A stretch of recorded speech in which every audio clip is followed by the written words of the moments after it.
I had spent nearly 3 decades in the Army, navigating multiple war zones and undertaking Black Ops missions across 6 continents.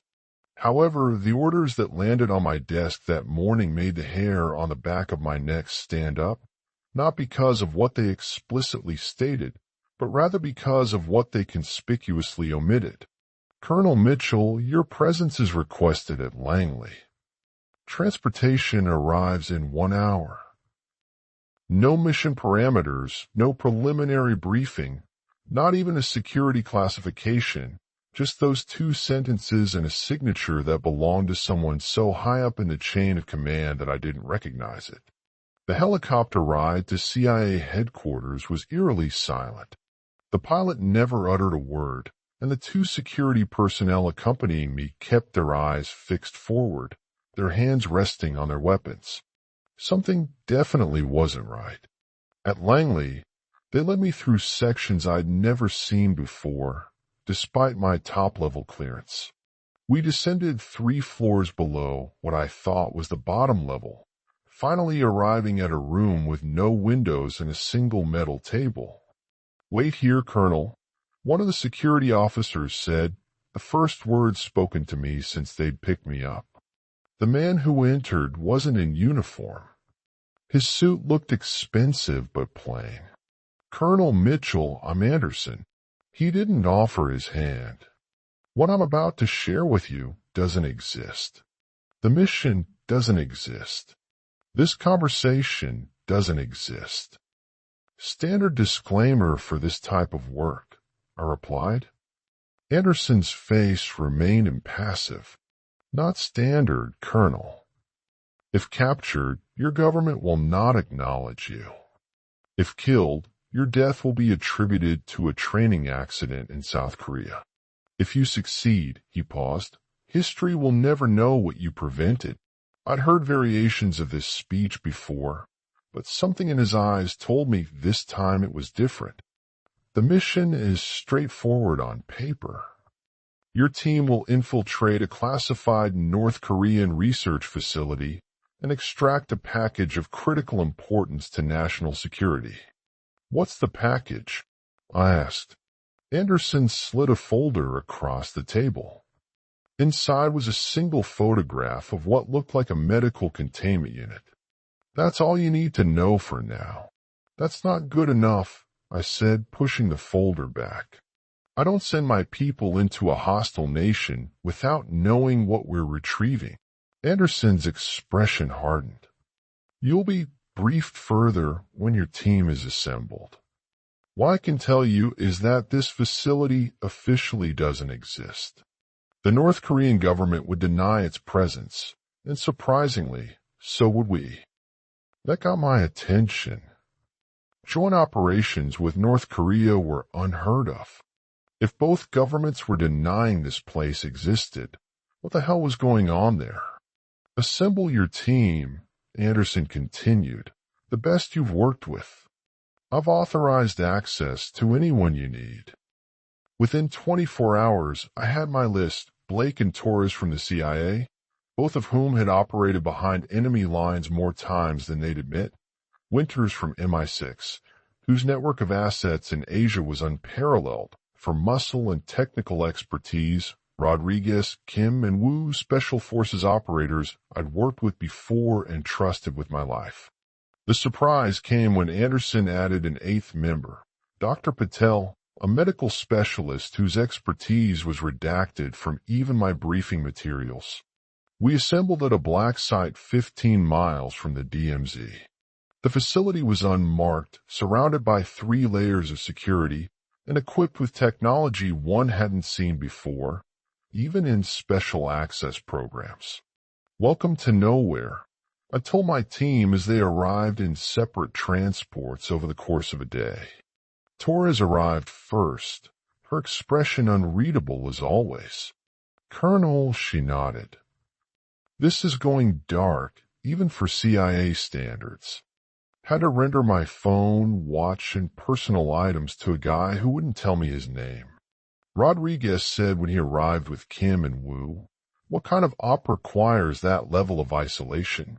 "The kind we're about to run," I replied. replied. Blake arrived in formal attire. Mitchell, he said, shaking my hand. CIA is being unusually tight-lipped about this one. Winters was last before Dr. Patel and immediately assessed our surroundings. Quite the setup for an extraction mission, he observed. The equipment waiting for us raised more questions. Next-gen tactical gear, weapon systems still in the prototype phase, communications equipment I'd only heard rumors about. This wasn't standard issue for any mission I'd ever led. This is a simple extraction? Blake asked, examining a modified rifle with targeting systems I didn't recognize.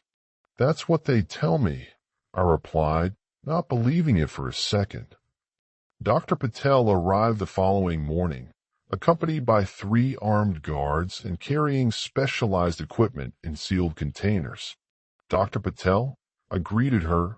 Care to explain why a medical specialist needs an armed escort and equipment that requires biometric locks? She looked at me directly. Colonel Mitchell, I'm here to ensure the package is transported safely. That's all I'm authorized to tell you. And what exactly is this package?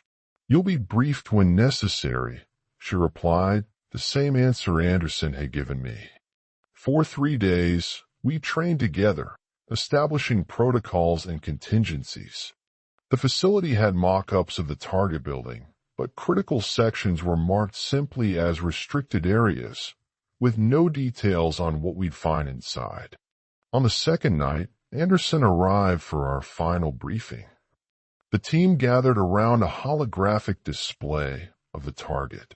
The package is located in the lower levels, Anderson explained. Dr. Patel's equipment is designed specifically for secure transport. And if we can't retrieve it? I asked. Anderson stared directly at me. If retrieval becomes impossible, terminate the package. The room went silent. We're being asked to infiltrate a denied facility to extract something so important it requires specialized containment, but we should destroy it if we can't retrieve it.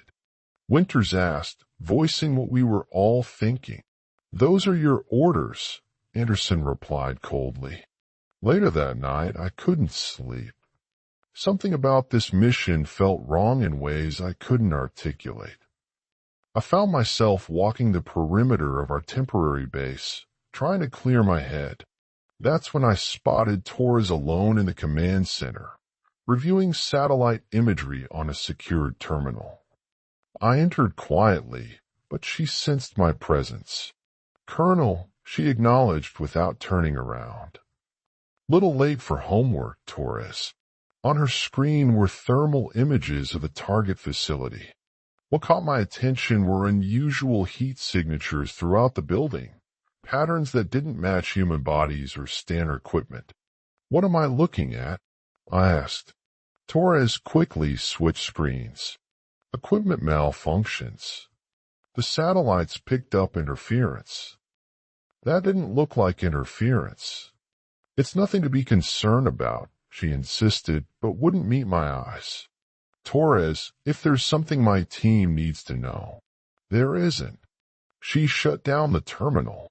Get some rest, Colonel. We move out at 0200. The night before our departure, I gathered everyone for a final review. Looking at their faces, Blake's confidence, Torres's intensity, Winters's calculated calm, Rodriguez's eagerness, Kim and Wu's focused attention, Dr. Patel's guarded expression. I wondered if any of them shared my misgivings. We crossed the DMZ through the tunnel network at 0200. I explained. From there, we moved north through the forest to reach the target by dawn. Any last-minute intelligence? Winters asked. I thought about the strange thermal signatures Torres had been reviewing. Nothing concrete. Stay alert and stick to the plan. As the meeting broke up, I pulled Blake aside. Something about this mission isn't adding up. Blake studied me for a moment. You're not the only one who thinks so, Mitchell. But we've got our orders. Orders to retrieve or destroy something neither of us can identify. Welcome to intelligence work, he replied with a grim smile. That night, as we made our final preparations, checking weapons, comms, and night vision equipment, I felt the unease spreading through the team. No one said it out loud, but their tension was visible in every movement, every exchanged glance. We were walking into something far beyond a standard extraction mission. I'd led enough operations to recognize when critical information was being withheld, but orders were orders, and in a few hours, we'd be crossing into one of the most hostile territories on Earth to retrieve a package that had both governments denying its existence. Whatever waited for us in that facility, I had a feeling none of us were prepared for it. Sleep never came that night. I spent the hours before our insertion checking and rechecking my gear, a ritual I developed over decades of missions when my instinct screamed warning. By 0100, the rest of the team had assembled in silence, faces grim under the dim lights of our staging area. Everyone clear on the entry route?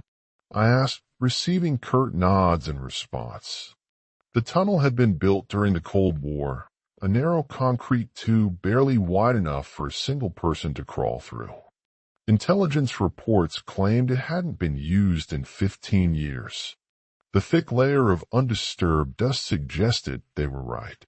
Torres, take point, I whispered. She slipped into the darkness without hesitation, her night vision goggles casting an eerie green glow ahead of her.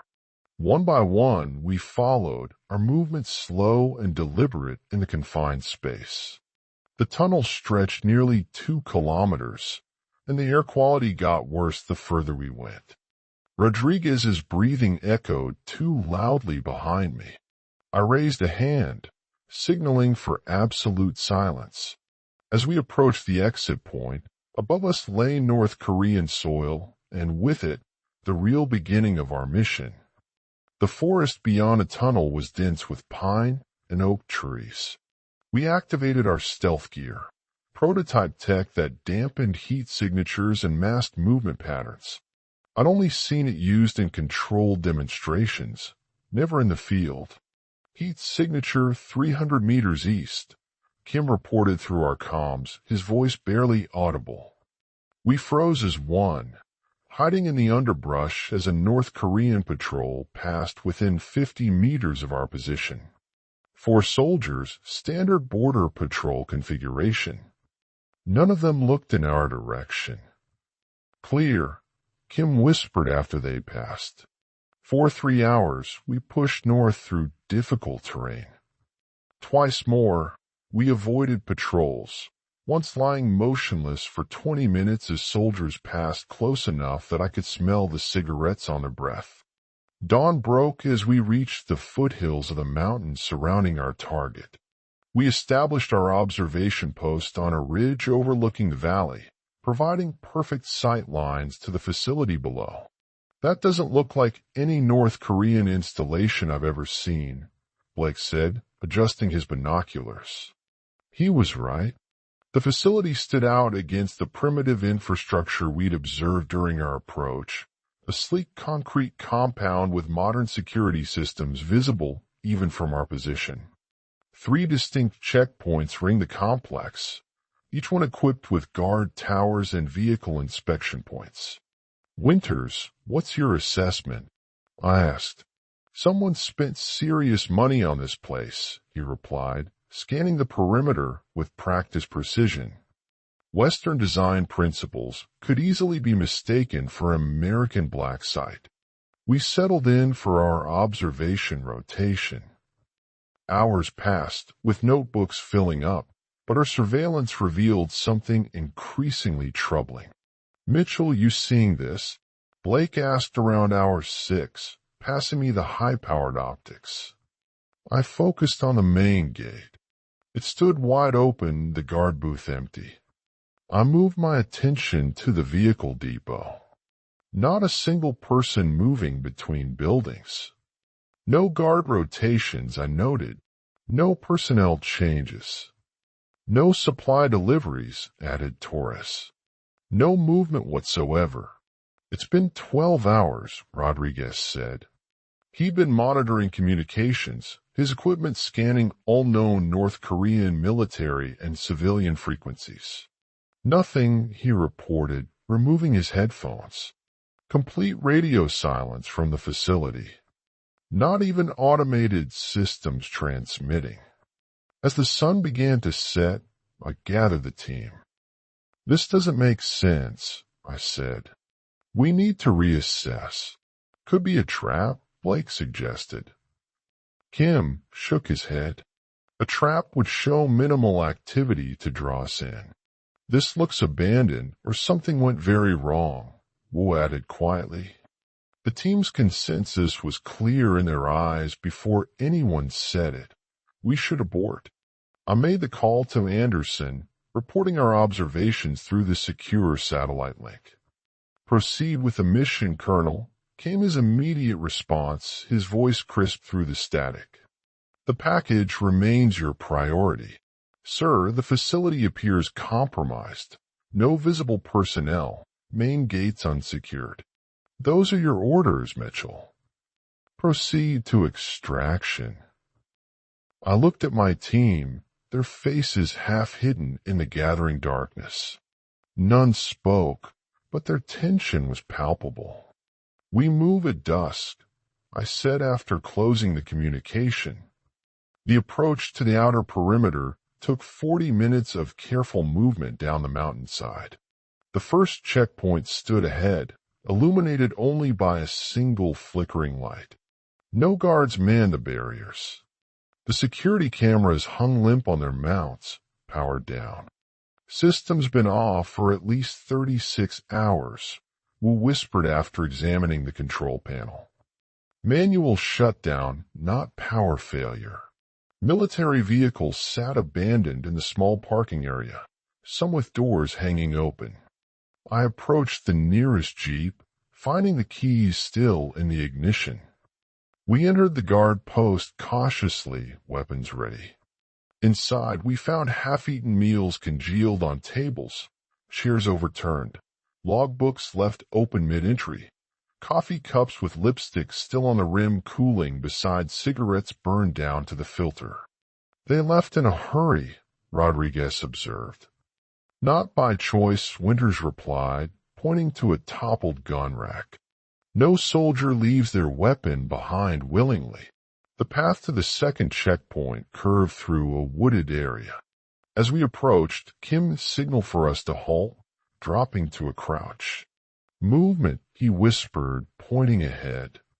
We waited, scanning the darkness, but nothing further to disturb the unnatural stillness. The second checkpoint was larger, designed to handle vehicle inspections and personnel verification. The barrier arm was raised, the inspection pit empty. The guard booth door swung gently in the night breeze. Blood, Torres called out softly, her flashlight illuminating a dark smear leading from the booth to the tree line. We followed the trail, alert to every shadow. 20 meters into the trees, we found them, 2 North Korean guards, their bodies sprawled on the ground. Their throats had been torn open, chest cavities exposed. Jesus, Rodriguez muttered, turning away. Winters knelt beside the bodies, his experienced eyes cataloging the wounds. Animal attack, he said, but his voice held uncertainty. What kind of animal? I asked. Nothing local, he replied. Claw patterns are wrong for tigers or bears, and the precision, he pointed to marks around the throat, almost surgical in places. Wu examined the ground around the bodies. No animal tracks, just footprints. He looked up, his expression unreadable in the darkness. Small footprints, like a child's. I felt increasingly uneasy since our arrival. I checked my watch, 2,355 hours. We proceed to the main building. I ordered, knowing my team would follow despite their reservations. We approached the final stretch with heightened caution, every sense straining against the darkness. The main building rose before us, its modern lines incongruous against the night sky. The entrance doors hung open, emergency lights casting an eerie red glow across the courtyard. As we reached the threshold, I felt it, the unmistakable sensation of being watched. I looked up at the darkened windows above the entrance, seeing nothing but sensing someone was watching us. Mitchell, Blake questioned, noting my hesitation. "We're not alone," I said quietly. We stepped into the facility, where everything was bathed in red from the emergency lights. The door closed behind us with a soft click that echoed through the silent lobby. We froze for a moment, adjusting to the eerie silence that enveloped us. Then the smell hit, the unmistakable copper-sweet stench of blood and decay. "Secure the perimeter," I whispered, my voice barely audible even to myself. The team fanned out with practiced efficiency, weapons raised. Kim moved to check the security desk, while Blake and Winters covered the main hallways branching from the lobby. Torres crouched by an overturned chair, examining something on the floor. "Mitchell," she called softly, "you need to see this."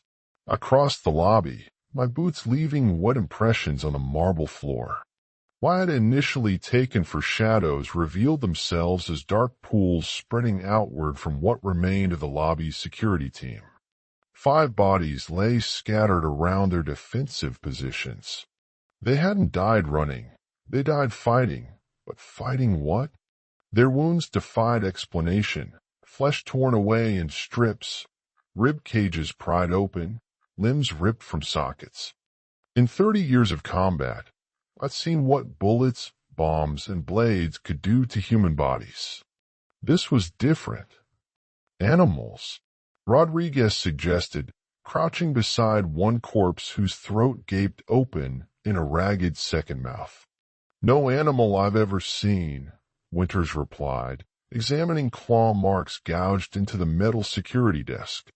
"These are precise, methodical." I noticed the security cameras hanging from the ceiling, their lenses shattered and wiring yanked free. Someone or something had systematically eliminated surveillance. "Electronic locks have been overridden," Wu reported from the security terminal.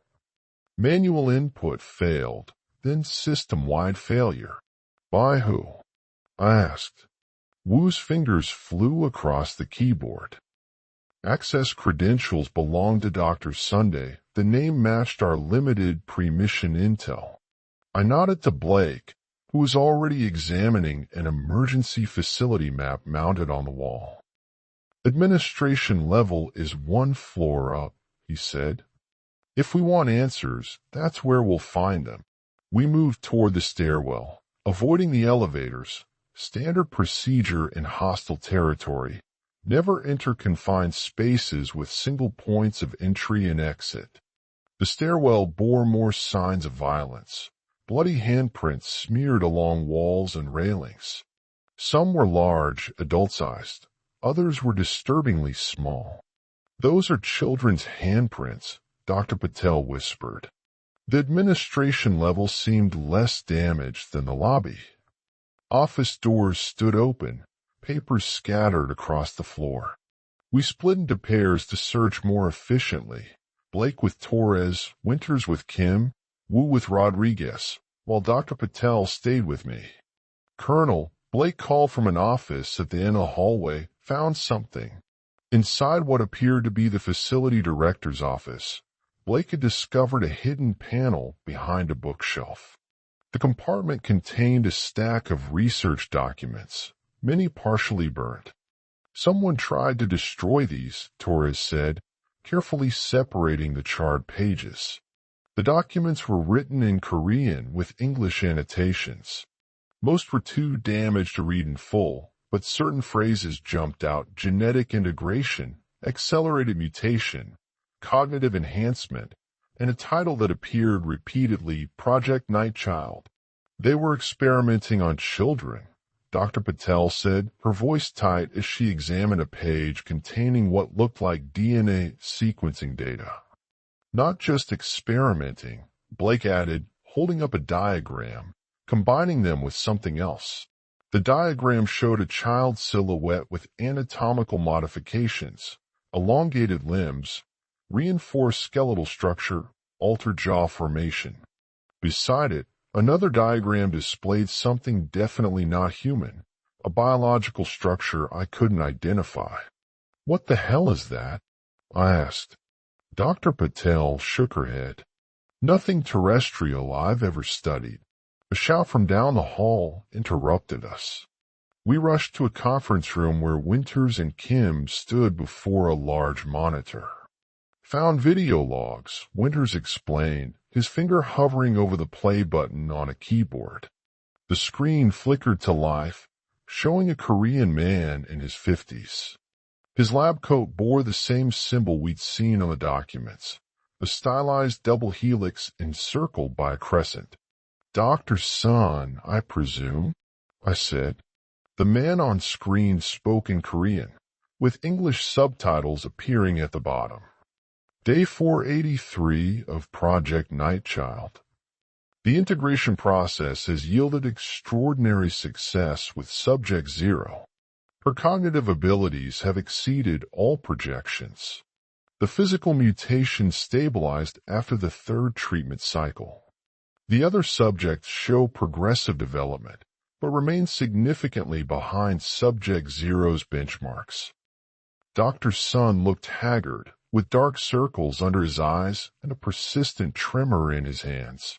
Subject 0 continues to demonstrate unprecedented psychic sensitivity.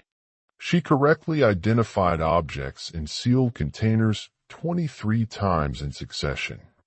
More concerning, she has begun to influence the other subjects. They respond to her without verbal commands. Recommended increased sedation protocols. The video abruptly cut to static, then resumed. Dr. Sun was now disheveled, a bloody scratch visible on his cheek. His voice was urgent, frightened. "The sedation system malfunctioned at 0300 hours. Backup systems failed simultaneously. Subject 0 has breached containment and released subjects 3 through 17. Security personnel are." A crash sounded off camera. Dr. Sun turned, his eyes widening. The video caught his scream before cutting to black. "That was 3 days ago, according to the timestamp," Kim noted. My hand instinctively tightened around my weapon. "We need to move to the laboratory level, find out what exactly they were doing here." The laboratory level made the lobby carnage look tame. The central research area contained 4 examination tables, each with restraint sized for a child. 2 still-held bodies, or what remained of them, not victims of the escape, but failed experiments. Their skin had hardened into a gray chitinous surface in patches, limbs stretched to unnatural proportions, jaws extended and modified to accommodate too many teeth. Dr. Patel examined the bodies with clinical detachment, though I could see the tension in her shoulders. "These children underwent extensive genetic modification," she said. "The mutations appear designed for predatory function, enhanced strength, speed, sensory perception. Who would do this?" Rodriguez whispered, turning away from the site. Wu had accessed a terminal near the back of the lab. "Found the sedation system controls," he called. The whole facility was pumping a sedative compound through the ventilation system. Everything from the research level down was under constant sedation. Until 3 days ago. Torres added, joining him at the terminal. "The system didn't malfunction. It was manually overridden." "By who?" I asked. "Access credentials belong to Dr. Sunday again." But Torres trailed off, pointing to the screen. "The system shows the override happened simultaneously at 14 different terminals across the facility. That's impossible unless someone had help, Winters suggested. Or unless someone could influence electronic systems, Dr. Patel said quietly. I caught her meaning immediately. Subject 0, the psychic sensitivity son mentioned. Rodriguez had moved to another section of the lab where medication vials were stored in refrigerated cases. Most of these are empty, he reported. Labels indicate heavy sedatives and behavior suppressants. Enough to keep an army unconscious or a group of enhanced children under control, Blake said. Dr. Patel had moved to examine an isolation chamber at the far end of the laboratory. The reinforced glass door had been shattered outward, and the interior was stained with dried blood. This is where the containment breach originated, she said, pointing to a handprint seared into the metal frame, a child's handprint. Subject 0 was kept separate from the others. Wu had managed to access the central database. I found her file, he announced. Subject 0, female, approximately 12 years old based on growth metrics. First test subject in Project Nightchild. Notes indicate she was the only subject to successfully integrate with it. He squinted at the screen. The specimen material without rejection. What specimen material? I demanded. Wu shook his head. Details are in a classified section I can't access. Does it say where she is now? Blake asked. Wu's fingers flew across the keyboard. Security logs show she led the other subjects to the restricted lower levels after the breakout. Sub-level 3. I checked the facility map. We need to reach the central stairwell. Elevators are still too risky, especially with a power situation, Winters added, gesturing toward the lights, which had begun to flicker. We regrouped and moved toward the central stairwell. I took point, with Rodriguez covering our rear. The emergency lighting cast everything in that same bloody glow, making it difficult to distinguish shadows from actual threats.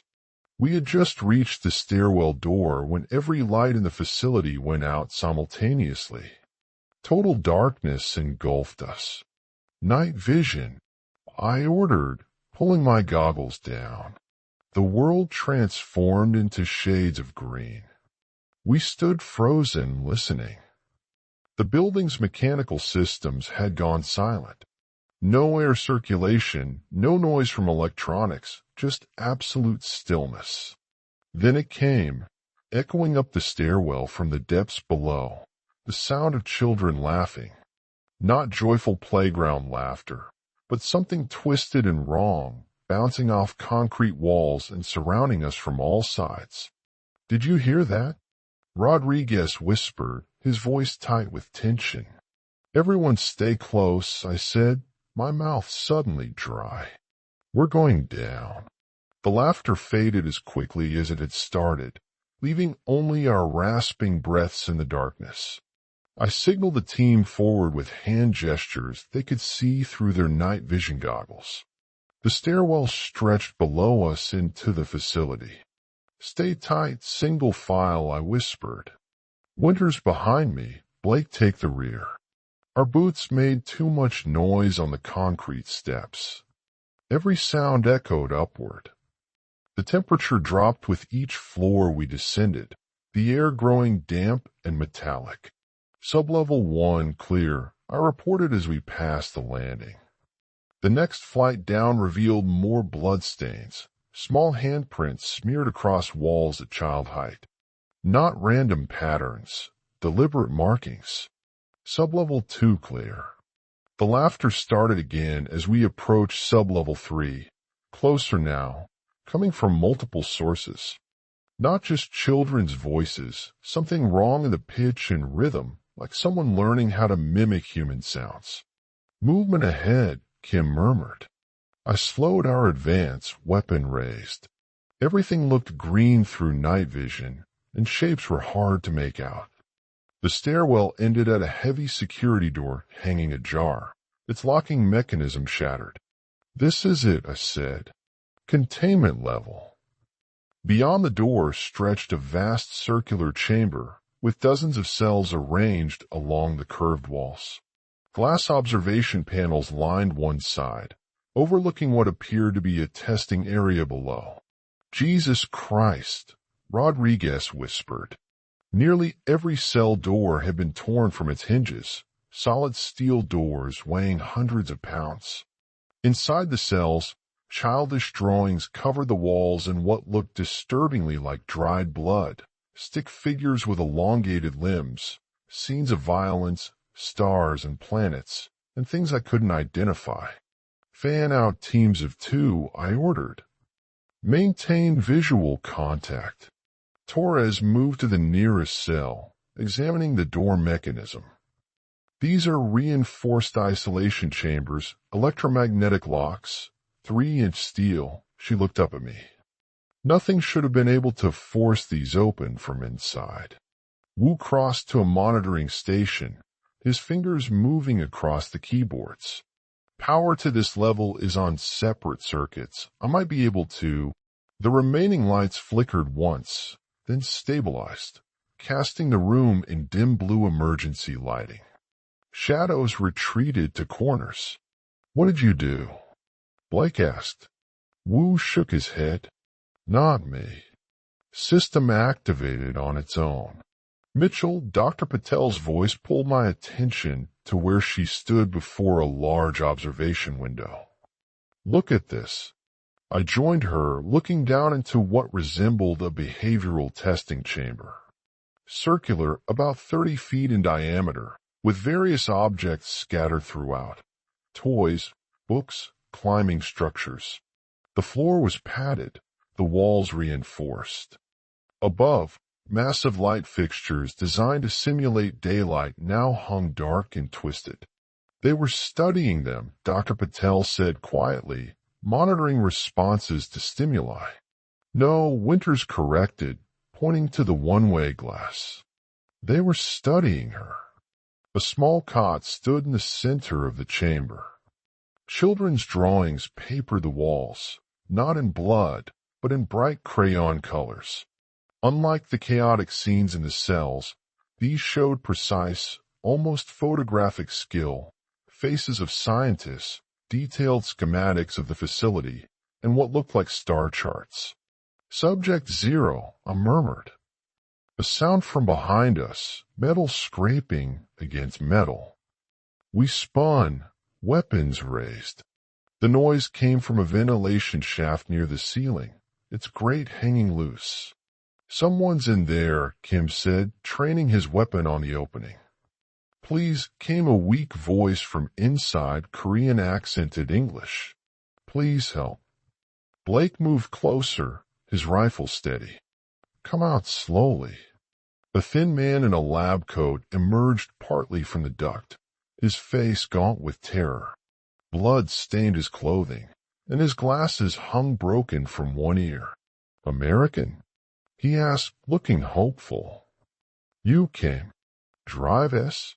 I asked, recognizing him from the video logs. He nodded frantically. "Must leave now. They're coming back. They always come back. What happened here?" I demanded. "Where are the children?" "Not children," he moaned, trying to squeeze further out of the duct. "Not anymore.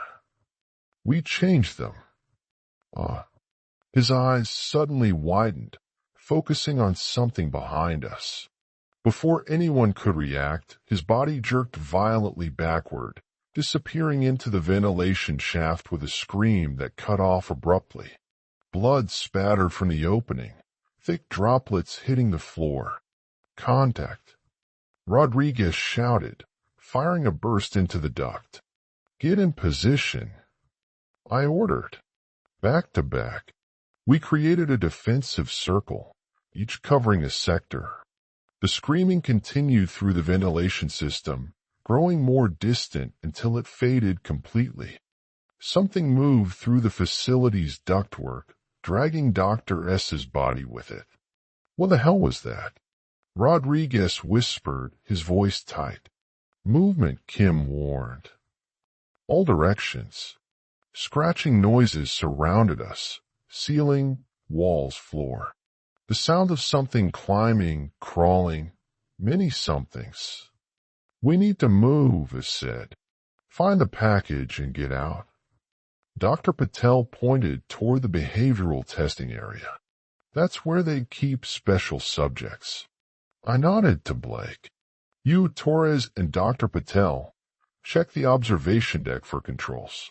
Winters, take Rodriguez and Kim to secure that entrance.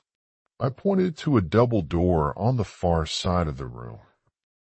With me, we find access to the lower chamber. As the team split, the scratching sounds intensified. Glass creaked above us as if under pressure. The air grew colder, our breath visible in pale clouds. Wu and I located a security door marked with Korean characters and a biohazard symbol. The access panel beside it still had power. Can you get us in? I asked. Wu examined the panel. 4-digit security code. I can try to bypass, but it might trigger alarms. Do it. While we worked, I surveyed our position.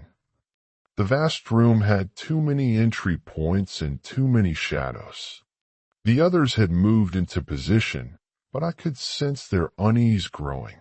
Systems fighting me, Wu muttered, connecting a bypass device to the panel.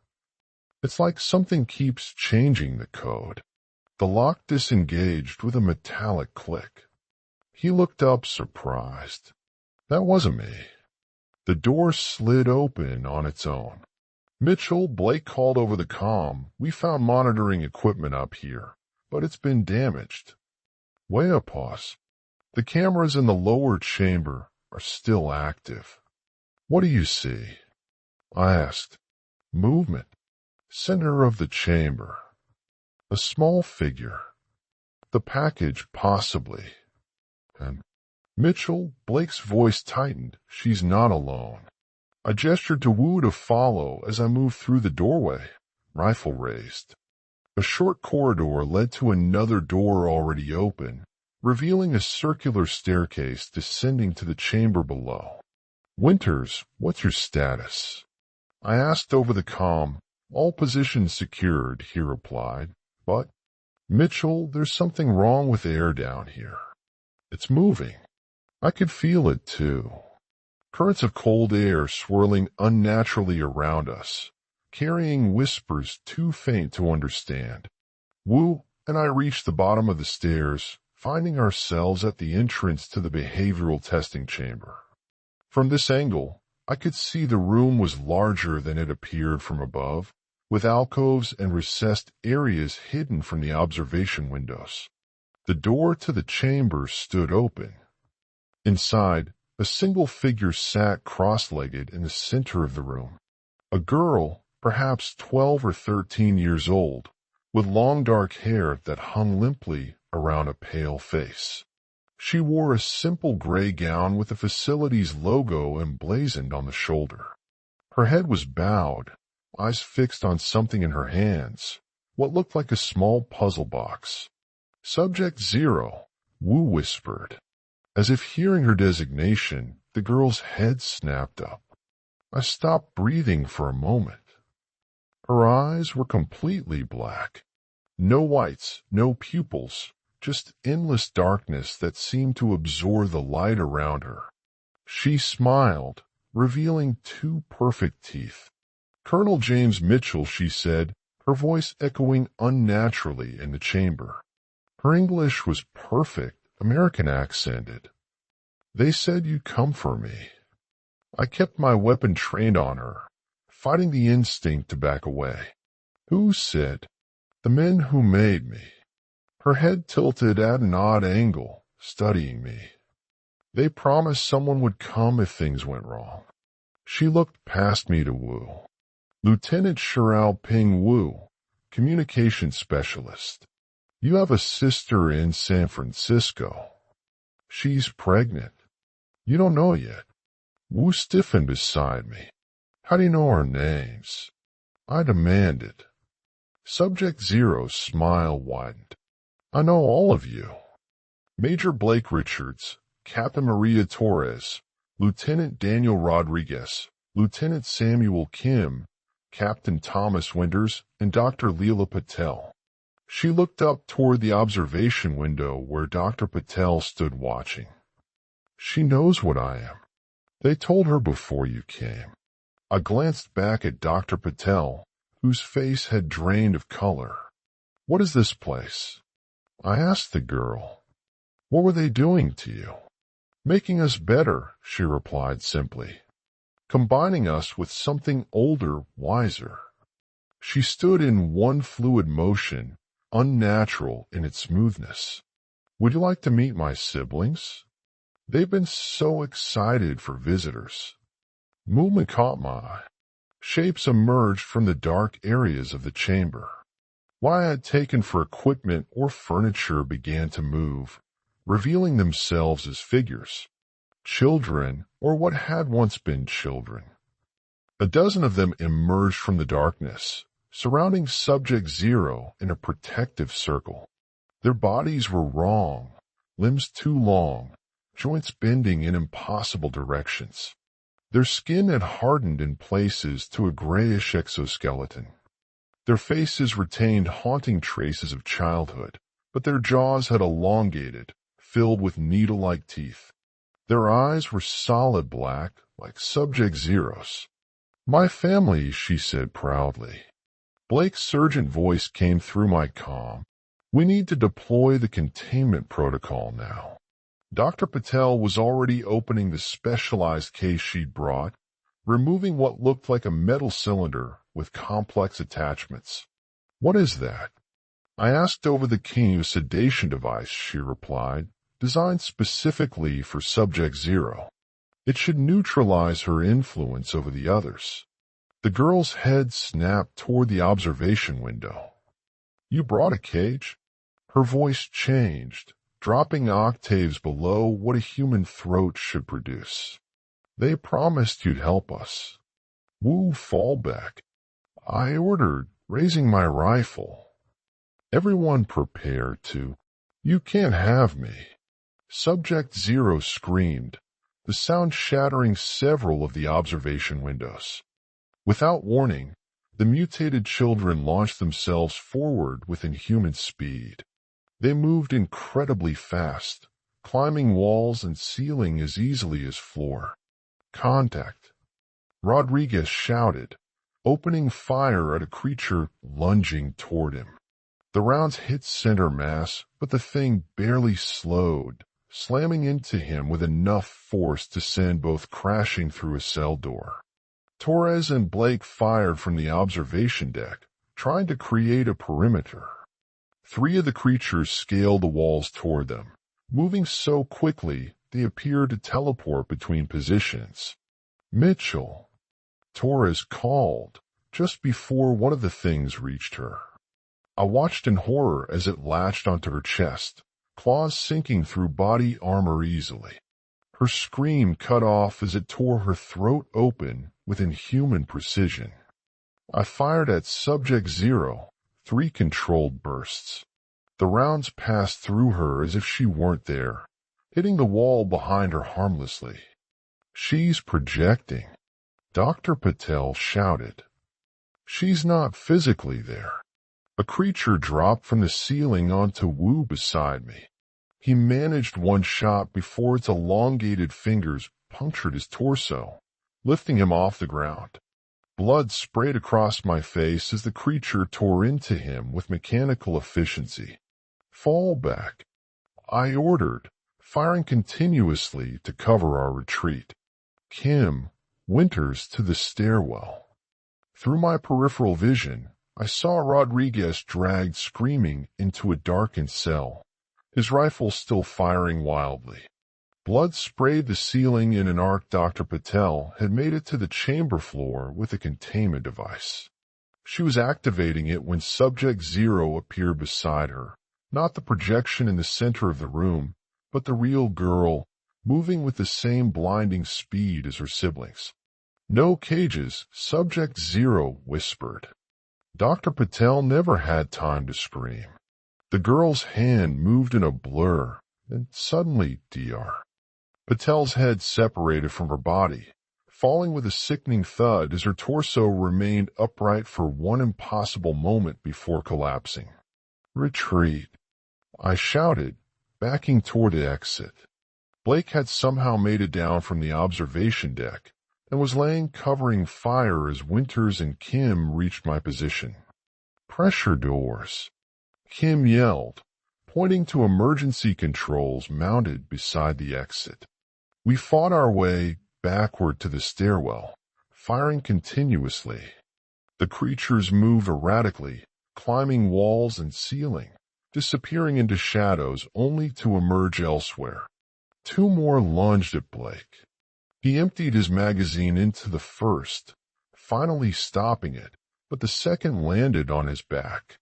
I saw his eyes widen in shock before both disappeared into darkness. Go. I pushed Winters and Kim through the doorway ahead of me, then slapped the emergency controls. Reinforced pressure doors began closing from both sides of the corridor. I dove through the narrowing gap, landing hard on the stairwell floor as the doors sealed with a pneumatic hiss. Claws scraped against metal from the other side. We didn't stop running until we reached the upper landing, sealing every pressure door behind us. My lungs burned, muscles aching badly from the sprint up 3 flights of stairs. Kim slumped against the wall, blood seeping from a gash across his shoulder. Winters checked the seal on the final door, his hands steady despite everything we'd witnessed. The facility speaker system crackled to life. Subject Zero's voice surrounded us, coming from every direction at once. You can't leave, she said, her childlike tone now laced with something ancient and cold. You're part of the family now. I looked at the 2 surviving members of my team. Just Winters and Kim remained from the 8 who'd entered. My mind struggled to process the loss, to understand what we just encountered. We need to reach the surface, I said, forcing myself to focus on survival. Now, as we moved toward the upper levels, I couldn't shake the feeling that Subject Zero was watching us through the facility's cameras, tracking our escape with those bottomless black eyes. And I couldn't forget her words, that they had promised someone would come for her. Who exactly had sent us here, and what the hell had they expected us to bring back? The sound of Subject Zero's voice faded as we pushed up through the stairwell, but her words stayed in my mind. You're part of the family now. The 3 of us, all that remained of my 8-person team, moved quickly, knowing death was close behind. Upper level secure, I gasped, reaching the landing. Winters nodded, his breathing controlled despite our sprint. 4 now. Kim clutched his shoulder, blood seeping between his fingers. They're in a ventilation system. I can hear them moving. I pressed my ear against the metal door leading to the main floor. Nothing. The whole facility had gone silent again, that same unnatural stillness that had greeted us when we first arrived. I gripped my rifle tighter, aware of how little ammunition remained. We moved fast, stay tight, no stopping until we reached the exit, I said. Kim checked his wound, then readied his weapon. Ready. I pushed the door open, sweeping my rifle across the darkened hallway beyond. Emergency lights bathed everything in red, making blood pools look black on the floor. We advanced in formation, me on point, Winters covering our rear, Kim between us, scanning the ceiling ducts where chittering sounds had begun again. Left at the junction, Winters whispered, consulting the facility map he'd memorized through the research. Then straight to the main entrance. The hallway stretched before us, bodies of facility staff scattered where they'd fallen. Some wore lab coats, others security uniforms. All had the same horrible wounds, flesh torn away precisely, rib cages open like dissection specimens. A scraping noise echoed from somewhere ahead. We froze in unison, weapons raised. Air duct, 2 o'clock, Kim murmured. The ventilation grate exploded outward as one of the creatures lunged through the opening. In the red light, its pale skin glistened wetly. What had once been a child now moved quickly across the ceiling like an insect. Kim fired first, a 3-round burst catching it mid-leap. The creature crashed to the floor, black fluid spraying from its wounds. It writhed, making a high-pitched keening sound. Move, I ordered. We ran past it, the creature still thrashing as we rounded the corner into the research wing. A long corridor stretched ahead, glass-walled laboratories on either side. Some contained equipment I recognized. Centrifuges, gene sequencers, standard medical tech. Others housed strange machinery I'd never seen before, with designs that seemed wrong. Something moved nearby. Shadows breaking away from walls, appearing as more of the child things emerged from doorways and air vents. They're coordinating, Winters said, firing at 2 creatures approaching from behind. Mind hurting us. He was right. They weren't just attacking randomly. They were maneuvering us towards something or someone. We reached an intersection where the hallway split 3 ways. Movement flashed from every direction, pale limbs and black eyes closing in. This way, I shouted, choosing the rightmost passage. That should lead toward the administrative wing. The creatures surged forward suddenly, cutting off our chosen route. We pivoted left instead, firing as we retreated. Kim, flashbang, I called. Kim reached for his belt, unclipping a stun grenade. He pulled a pin and tossed it behind us. We turned away, the bang and flash momentarily disorienting our pursuers. We sprinted forward, the corridor narrowing as we entered a maintenance section. Pipes ran along the ceiling, steam hissing from joints. The lighting was worse here. Mitchell, I think we're going the wrong. Kim's words cut off as something crashed through a ceiling panel above him. One of the larger creatures dropped directly onto Kim's back, its weight driving him to the ground. He screamed as its claws punctured his tactical vest. Kim, I spun, firing at the thing on top of him. 2 more creatures scrambled through the ceiling opening. Winters engaged them, his rifle on full auto. I grabbed Kim's collar, trying to pull him away from his attacker, but the creature's strength was inhuman. It clung to him, fingers digging deeper. More of them appeared at the end of the corridor, blocking our escape route. Mitchell, go! Kim shouted, blood bubbling from his lips. He drew his sidearm, pressing it against the creature's head. I'll hold them back. We're not leaving you. I fired another burst, hitting the creature but not slowing it. Kim's eyes met mine with grim determination. Too many. Complete the mission. He looked past me. Winters, get him out. Before I could protest, Winters grabbed my shoulder, pulling me backward. He's right, we can't save him. The creatures at the end of the hall charged forward. Kim twisted, firing his pistol at them while still pinned beneath the first attacker. Go. He screamed. Winters dragged me into a side passage as Kim triggered his remaining flashbang, the explosion momentarily blinding us even as we turned away. The last thing I saw was Kim surrounded by pale shapes, his face set with determination as he emptied his pistol into their midst. His screams followed us down the corridor until they suddenly stopped. Winters and I ran blindly, taking turns at random, just trying to put distance between us and the creatures. Eventually, we found ourselves in what appeared to be a security station. Monitors lining the walls, control panels beneath them. Help me, Winters said, pushing a heavy metal cabinet against the door. We barricaded ourselves inside, using everything movable to reinforce the entry points. There was a single ventilation duct, which we blocked with a computer terminal. This won't hold them long, Winters noted, checking his ammunition.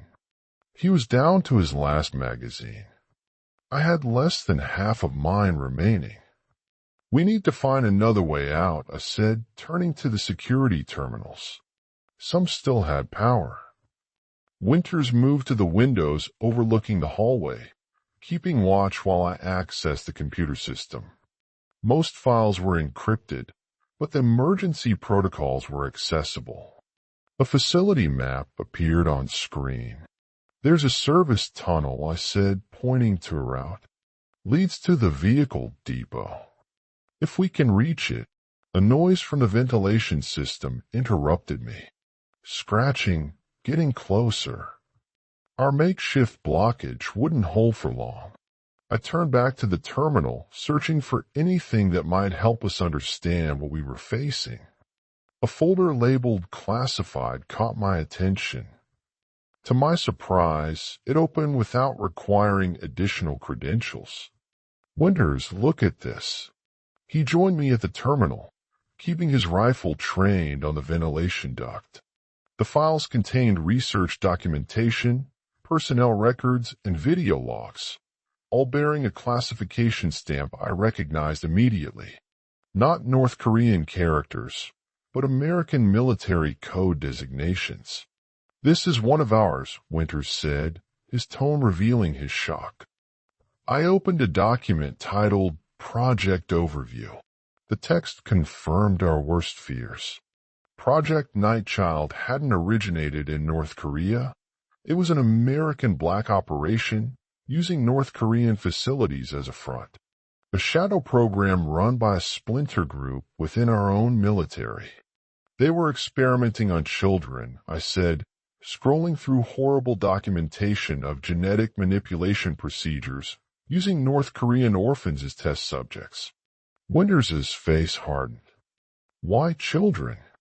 I found the answer in the next file, Subject Malleability Assessment. Their neural pathways were still forming.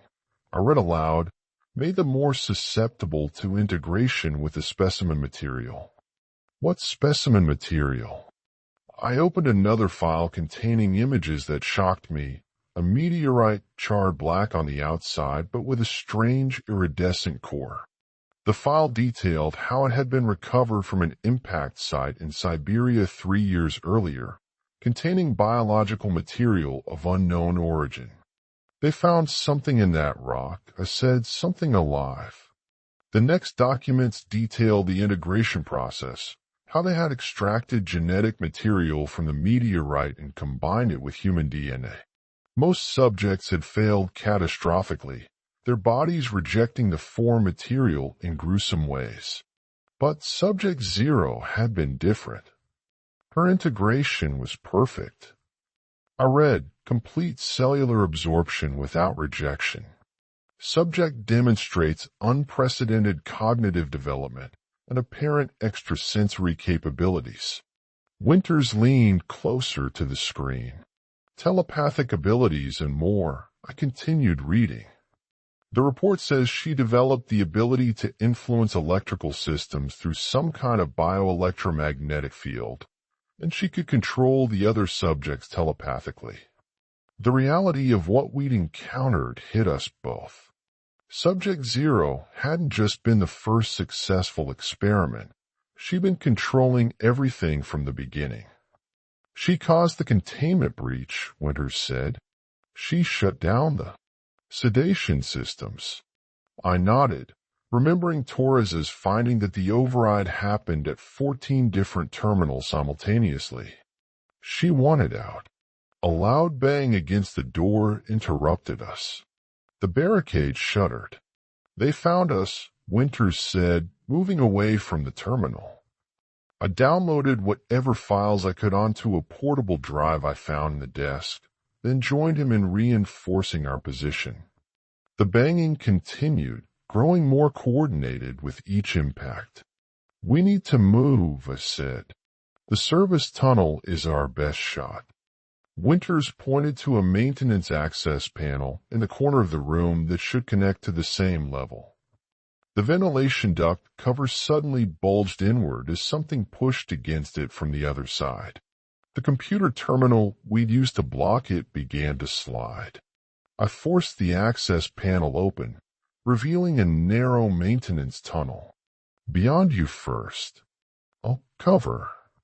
Winters was halfway through the opening when the ventilation cover exploded inward. One of the creatures squeezed through the narrow opening with impossible flexibility, its black eyes finding us immediately. I fired a burst, hitting its center mass. It shrieked but kept coming. Behind it, more shapes pushed into the room. "Mitchell!" Winters yelled, reaching back through the opening to grab my tactical vest. He pulled as I fired my last rounds at the advancing creatures. I scrambled through the maintenance access, Winters helping drag me through. The creatures lunged after us, elongated arms reaching through the opening. Winters slammed the panel shut, but clawed fingers prevented it from closing fully. We backed away as the panel bulged outward, the metal bending as if made of thin plastic. "Run!" I shouted. We sprinted through the maintenance tunnel, pipes and conduits running along the walls. The tunnel was narrow, barely wide enough for one person. I took the lead, Winters close behind.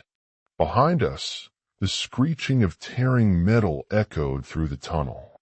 They were through. The tunnel ended at another access panel. I kicked it open, emerging into what looked like a vehicle maintenance bay. Parked trucks and jeeps sat in neat rows, untouched since the facility staff had abandoned them. "The exit should be through there," Winters said, pointing to a large rolling door on the far side of the bay. We moved toward it, weaving between vehicles. The bay was eerily silent, our footsteps echoing off concrete walls. A scratching sound came from above. We looked up to see ventilation ducts running along the ceiling, too many access points to monitor. "Almost there," I said. "The exit now just 20 meters away." The ceiling duct directly above Winters suddenly tore open. Before either of us could react, pale arms shot downward, wrapping around his upper body.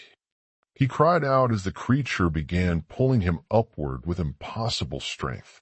I grabbed his legs, trying to anchor him to the ground. "Hold on." Winters struggled against the creature's grip, his lower body still dangling from the duct opening. Blood ran down his arms where claws had pierced his flesh. "I can't break free," he gasped. "It's too strong." I fired my sidearm at the creature, but the angle made it impossible to get a clean shot without hitting Winters. More scratching sounds came from other ducks nearby. We were out of time. Winters looked down at me, his expression changing from struggle to resolve. "Mitchell," he said, his voice suddenly calm. "You need to complete the mission." His hand moved to his tactical vest where his remaining grenades were secured. "No." I realized what he was planning. "We find another way. Tell them what happened here," he said, "all of it." With his free hand, he pulled a grenade from his vest. "Let go. Colonel Winters don't." "That's an order, sir." He pulled the pin with his teeth. "Now go." I released his legs and dove behind a nearby jeep. Winters disappeared into the duct, the grenade still clutched in his hand. 3 seconds later, the explosion tore through the ceiling, bringing down chunks of concrete and twisted metal. The entire section of the bay collapsed inward. The blast left my ears ringing. Dust and debris filled the air, but the collapse had created a barricade between me and whatever remained in the facility. It wouldn't hold them forever, but it might buy me enough time. I forced myself to my feet and ran to the exit door. The manual override allowed me to raise it just enough to roll under. Outside, the night air felt refreshing after being inside the facility. I was alone now. My entire team was gone. The perimeter fence stood ahead, but beyond it lay miles of North Korean wilderness. I needed to reach the extraction point at the Yalu River, nearly 18 hours of travel through hostile territory. From behind me came the sounds of tearing metal. They were already breaking through Winters's barricade. I sprinted toward the fence, spotting a maintenance shed nearby.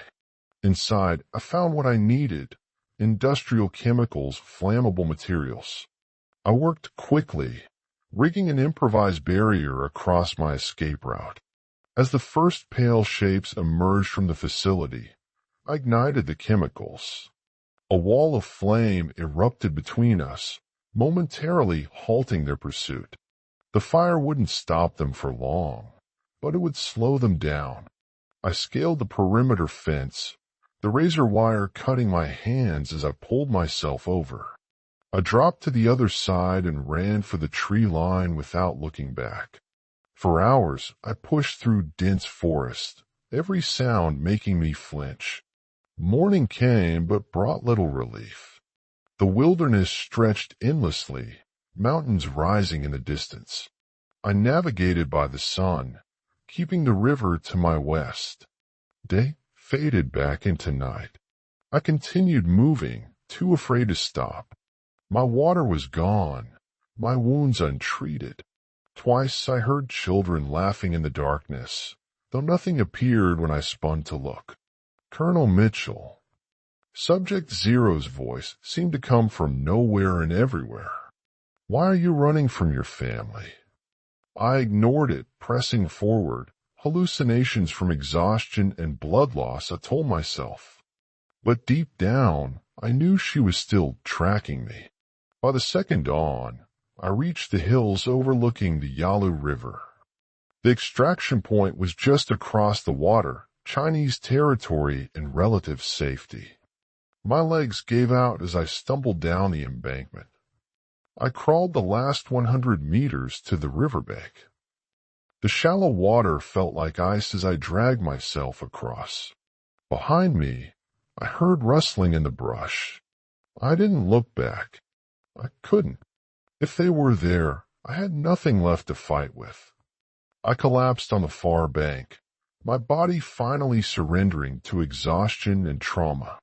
As consciousness faded, I heard Subject Zero's voice one last time, close enough that it might have been whispered directly into my ear.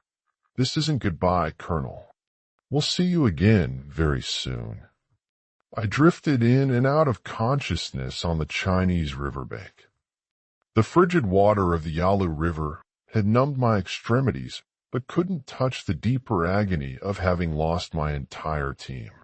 Dawn broke over the mountains. The sound reached me first, the rhythmic thump of rotor blades cutting through the morning air. I forced my eyes open, wondering if it was just another hallucination, but the black shape of a military helicopter appeared against the red sky, descending toward my position. Extraction. Someone had tracked my emergency beacon. I tried to stand, but my legs refused to cooperate. Instead, I dragged myself higher up the bank, leaving a trail in the mud. My radio was gone, lost somewhere during my desperate river crossing. I waved my arms weakly, praying they'd spot me in the dim morning light. The helicopter banked sharply, its spotlight sweeping the terrain until it found me. I felt relief, a dangerous feeling that momentarily dulled my vigilance. That's when I saw them. Movement of the tree line on the North Korean side of the river, pale shapes emerging from the forest shadows, their elongated limbs and unnatural gait unmistakable even at this distance. The children, or what had once been children, were still hunting me. No, I whispered. The helicopter descended rapidly, hovering just above the ground 30 meters from my position. A crew member leaned out, gesturing urgently for me to approach. I forced my broken body to move, crawling and stumbling towards safety. The creatures reached the riverbank, hesitating at the water's edge. For a brief, hopeful moment, I thought they might be territorial, unwilling to cross the boundary. Then, as one, they plunged into the shallow water, moving with terrible purpose. "They're coming," I shouted, my voice lost in the rotor wash. The crew member's expression changed as he spotted the pursuers. He raised his weapon, firing a burst across the river. The helicopter dropped lower, its skids nearly touching the ground. I lunged the final distance, hands grasping at the landing strut. The crew member grabbed my tactical vest, hauling me aboard with desperate strength. My legs dangled precariously as the pilot immediately began ascending, not even waiting for me to fully board. "Go, go, go," the crew member shouted. I was dragged roughly inside, collapsing onto the metal floor as the helicopter climbed steeply. The sudden acceleration pressed me against the bulkhead, the landscape falling away below. 3,000 feet up in seconds. Safe. We were safe. The crew member, wearing Chinese military insignia, secured the door and turned to me. "Colonel Mitchell, we received your emergency signal. What happened to your team?" Before I could answer, something struck the helicopter's underside with enough force to throw us both against the ceiling. The aircraft lurched violently to one side with a terrible metal sound. What the hell was that? The pilot shouted in accented English. I dragged myself to the window, looking down at what should have been empty space. Impossible. Clinging to the landing skids were 3 of the pale children, their elongated limbs wrapped around a metal with inhuman strength. Their black eyes stared upward, directly at me. One was climbing higher, fingers piercing the metal skin of the helicopter as it created its own handholds. "They followed us up," I said, my mind struggling to process what I was seeing. "They're on the skids." The crew member looked at me like I'd lost my mind, until the helicopter lurched again. He peered out his own window, his face draining of color. He whispered.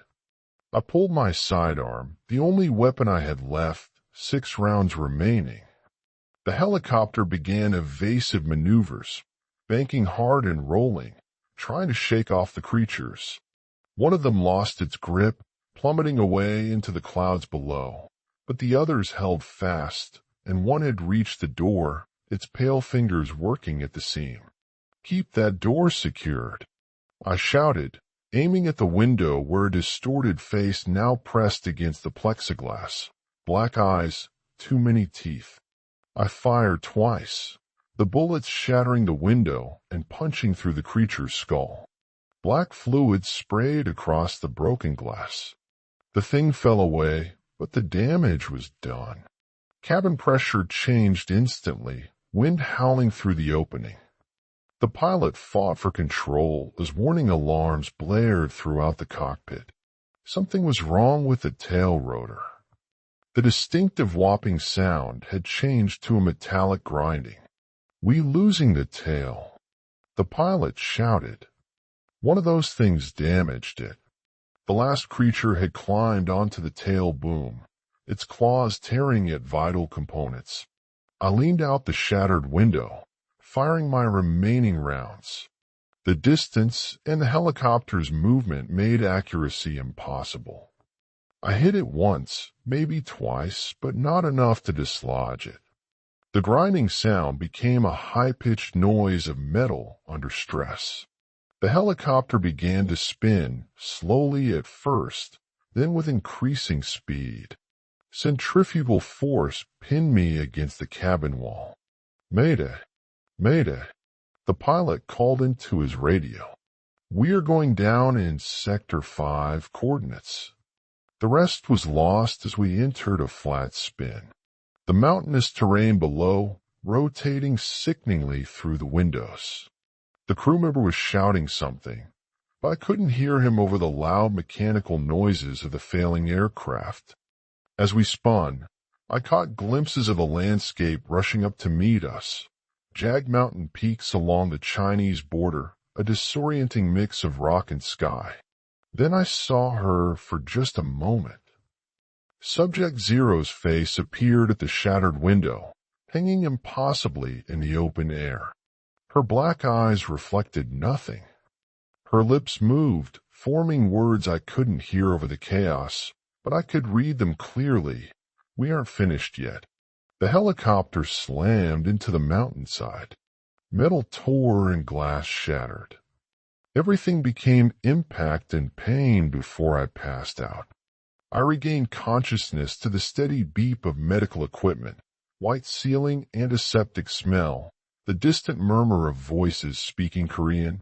Military hospital, Seoul, I guess from the skyline, visible through the window. How long had I been here? I tried to move and immediately regretted it. Pain shot through my body, fractured ribs, a leg immobilized in traction, bandages covering what felt like half my body, and 4 dripped clear fluid into my arm.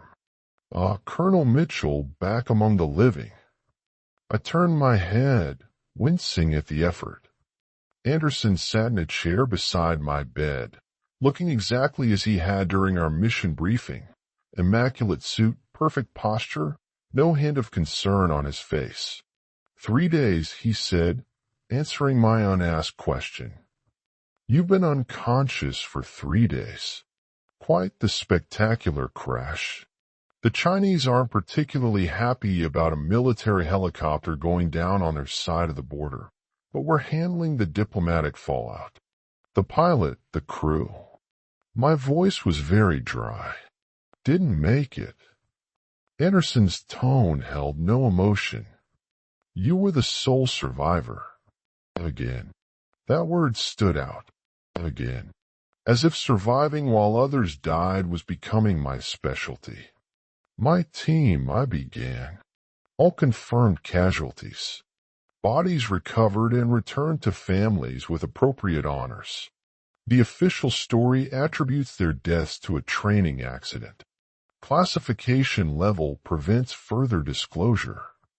He spoke like he was reading a grocery list. My fists clenched, pulling at the fore. What about the facility? Subject Zero? Anderson's expression remained neutral, but his eyes briefly changed. The facility suffered an unexplained explosion approximately 6 hours after your extraction. Satellite imagery shows complete structural collapse. Nothing remains. And the children? Subject Zero? No bodies were recovered from your crash site, Colonel. The Chinese search and rescue team found only you, barely alive, in the wreckage. He straightened his already perfect tie. As for the facility subjects, if they existed as described in your preliminary report, they were presumably destroyed in the explosion. If they existed. I stared at him, reading the calculated doubt in his statement. You know, they existed, I said. That facility was studying something non-terrestrial, using children as test subjects, and it wasn't North Korean. It was ours. Anderson's expression hardened. You suffered significant head trauma in the crash, Colonel. Memory fragmentation and hallucination are common with such injuries. Bullshit. I tried to sit up, pain shooting through my ribs. I downloaded files from their system. It was an American black operation. No storage devices were recovered from your person. Of course not.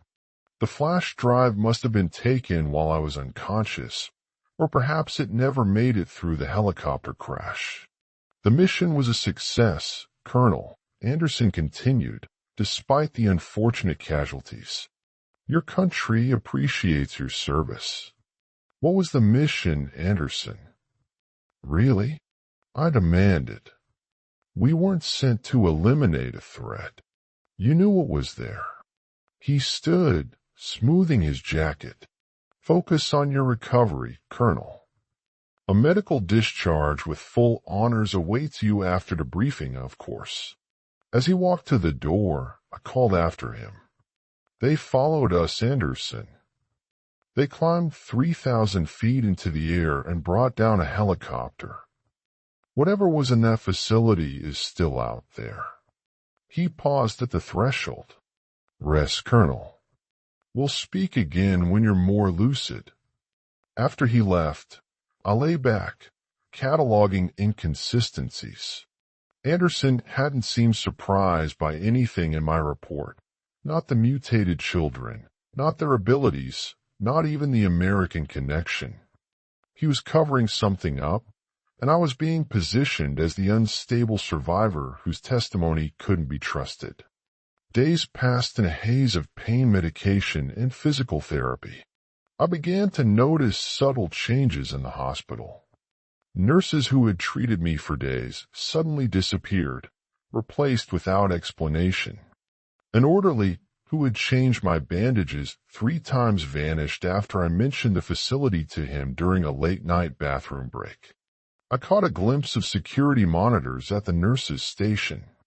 On one screen, a small figure moved through an empty corridor, staying just beyond the camera's focus. When I asked about it the next morning, the nurse looked away and claimed it was a child from the pediatric ward who had wandered off. The pediatric ward was in another building. During physical therapy a week into my recovery, I met the janitor, an older Korean man who kept his head down and wouldn't look at me. He emptied my trash bin while I struggled with leg exercises under a therapist's supervision. When the therapist stepped out to take a phone call, the janitor approached. America, he said softly, his English heavily accented. You see things at border, yes? Children who are not children. I froze mid-exercise. How do you know about that? My brother works security, North Korean military. He told me about facility before he disappear. American doctors doing experiments. He glanced nervously toward the door, then slipped a folded paper from his pocket. Found in trash outside American office. He pressed the paper into my hand, then resumed mopping as the therapist returned. I tucked it under my pillow. That night, after the ward fell silent, I retrieved the paper, a partial printout of a classified document. Most was redacted, but certain sections remained visible. Subject Zero's unique cognitive abilities make her an invaluable asset. Her capacity to influence electronic systems and maintain telepathic control over other subjects represents a breakthrough in the Nightchild program. Recommend immediate extraction for continued study at redacted facility. The document was dated 2 days before our mission. Subject Zero hadn't been a target for elimination. She had been the package we were sent to recover. 2 weeks into my recovery, I woke in darkness. Something had pulled me from sleep, a sensation of being watched. The monitors beeped steadily beside me. The ward was silent. Moonlight streamed through my window, illuminating my room in pale blue light. I turned my head toward the glass and froze. On the outside of my window, 12 floors above ground level, was a child's handprint, fresh and red, the blood still wet enough to reflect the moonlight. Beside it, written with a small finger, were 2 words, "Find me."